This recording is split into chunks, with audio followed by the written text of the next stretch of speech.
Thunder cracks across the red-stained sky. A trembling alien woman, drenched and desperate, bangs on a metal door in the middle of a ruined Earth colony. "Please, pretend I'm your wife," she gasps, her voice shaking.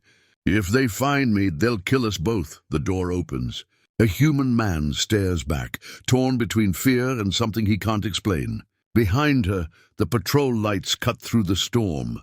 He only has 3 seconds to decide. Hide her or save himself.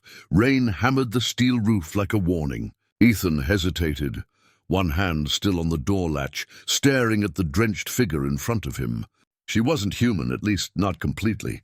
Her skin shimmered faintly under the rain, a soft silver hue that almost looked like light trapped beneath her skin. She breathed unevenly, clutching her cloak tighter. "Please, I'll do anything. Just say I'm your wife," Ethan blinked. Of all the insane things to hear during a curfew raid, this topped the list. "You're what?" Her eyes darted toward the hovering patrol drones sweeping the street. Their blue beams crawled over the wet ground, searching for movement. "If they find me, they'll take me. I don't want to go back to the camps." He should have closed the door. He really should have. Helping an alien meant prison or worse. But something in her voice cut through the noise of the storm. It wasn't just fear. It was exhaustion, a quiet, desperate kind that said she'd been running for a long time. Ethan stepped aside. "Get in." She slipped past him, dripping water onto the floor, scanning the room like someone who'd forgotten what safety looked like. The soft hum of the generator filled the silence between them. Ethan finally spoke. "You've got 30 seconds to explain before I regret this." The alien pulled down her hood. Up close, she looked almost human, except for the faint glow tracing the veins beneath her temples. "My name's Lyra. I'm not here to hurt anyone. I just need shelter for one night." "One night?" Ethan crossed his arms. "You do realize pretending to be my wife isn't exactly a small favor." She gave a weary, almost teasing smile. "You'd be surprised how convincing I can be." For the first time in months, Ethan almost laughed. The situation was insane. An alien fugitive asking him to play husband in the middle of a planetary lockdown. Outside, the patrol lights grew brighter, and a metallic voice echoed through the rain. "Sector 9 inspection. All citizens report for verification." Ethan glanced at the door, then at Lyra. He didn't know who she was, but it was too late now. They were both already part of the same lie. The pounding on the door rattled the entire cabin. "Open up, Sector 9 inspection." Ethan's pulse spiked. He turned to Lyra, who stood frozen, her luminous veins dimming as if she could will them invisible. He grabbed her wrist, pulling her toward the small living space. "Sit there. Don't speak. Let me handle this." She nodded silently, folding her cloak over herself. Within seconds, she looked almost human, frightened, exhausted, believable. Ethan forced a calm breath and opened the door. 2 armored officers stood in the rain, their scanners glowing red. One of them eyed him suspiciously. "Late night, Mr. Ward. You live alone, correct?" Ethan hesitated a fraction too long. "Not tonight." He stepped aside slightly. "My wife's ill. We just got back from the clinic." The taller officer frowned. "Your wife?" "We have no record of a spouse." Ethan managed a tired smile. "Registry's been broken since the blackout." "You want to fix that too?" The officers exchanged a glance, unimpressed. One of them entered, scanning the room. Lyra sat by the old heater, wrapped in a blanket, her posture small but steady. She coughed softly, a perfect imitation of human weakness. The officer's scanner beeped faintly, catching a faint anomaly. "Ma'am, can you look up?" Lyra obeyed. For a split second, Ethan's breath caught. The glow under her skin flickered, faint but visible. The officer narrowed his eyes. Ethan quickly stepped forward. "She's recovering from radiation exposure. We worked near the reactors before the collapse. It does things to your blood." A tense silence hung between them. Rain drummed on the roof. The officer finally grunted, "Get her treated, and keep your doors locked." Aliens have been slipping through this sector. As they left, Ethan shut the door and leaned against it, heart hammering. Lyra let out a shaky laugh, half relief, half disbelief. "You're good at lying," he gave a dry chuckle. "You're good at almost getting me arrested." For a brief moment, the danger faded, replaced by something fragile. Trust, maybe. Or just the shared relief of surviving another night. But through the window, a drone lingered in the distance, its red light pulsing, watching, recording. This wasn't over, not even close. The silence after the inspection felt almost sacred. Ethan stared at the faint red glow fading beyond the rain-soaked window. He knew that drone wasn't just passing by, it was watching, recording, waiting for a mistake. Lyra sat on the couch, still wrapped in the blanket, her silver glow barely visible now. The storm outside had softened to a drizzle, but the air between them remained heavy. "You should rest," Ethan said, rubbing the back of his neck. "You look like you haven't slept in days," she smiled faintly. "Days? Try weeks. It's hard to sleep when you're running for your life." Her attempt at humor was thin, but it worked. It loosened the knot in his chest. Ethan sat opposite her, cautious but curious. "Who's after you?" "The patrols." She hesitated. "Them and others." "My people, actually," Ethan frowned. "Your own people?" Lyra's gaze drifted toward the small firelight flickering on the wall.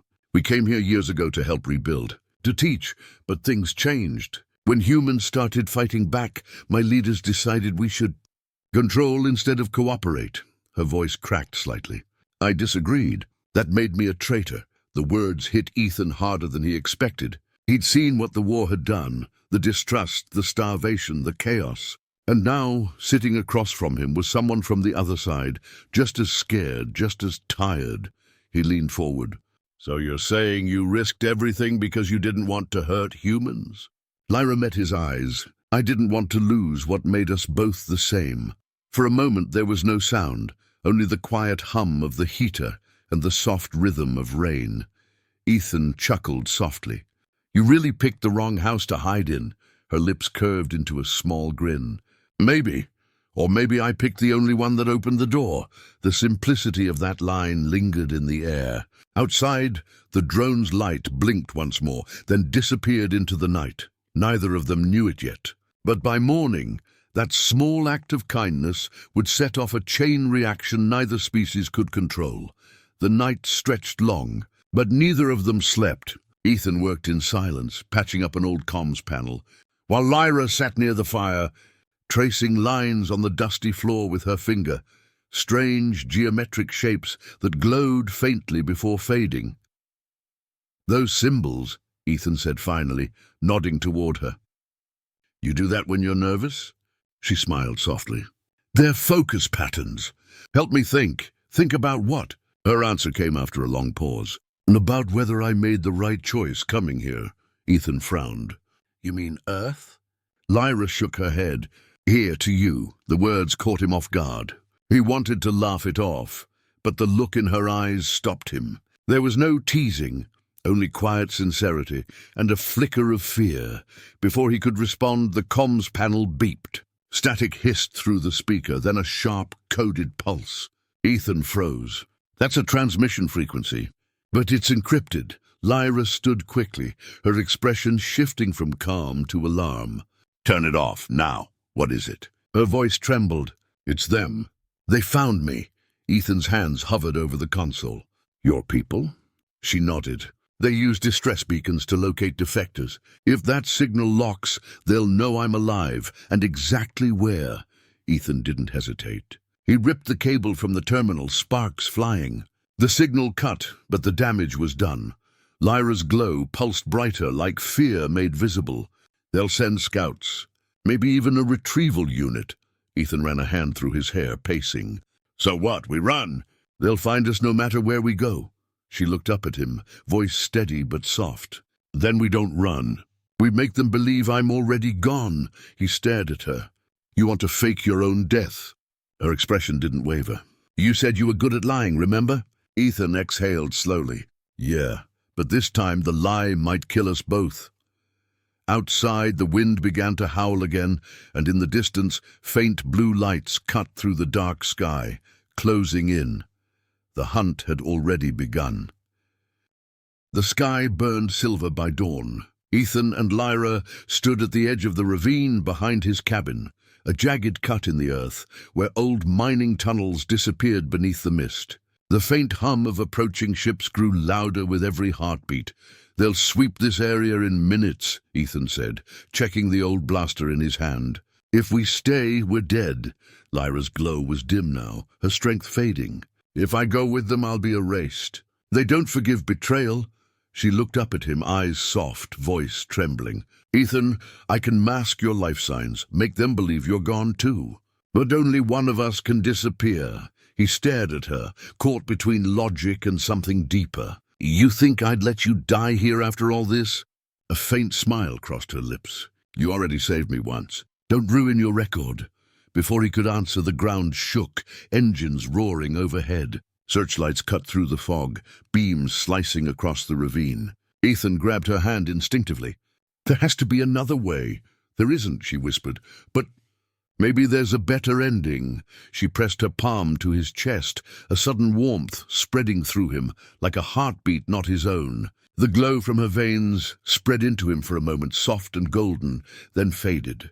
"When they scan, they'll see only my signature," she said, stepping back. "You'll vanish. They'll think you died with me. Lyra, don't say it." Her smile wavered. "Just live. And remember that not all aliens came to take." The ships descended, their searchlights flooding the canyon. Ethan shouted her name, but the roar drowned everything. Lyra raised her hands, her entire body glowing brilliant white. A burst of energy so bright it erased the dawn itself.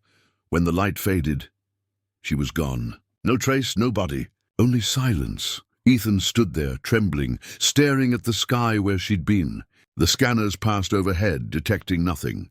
Hours later, as the sun climbed over the ruins, he whispered to the wind, "Guess I'm a widower now, and somewhere beyond the clouds."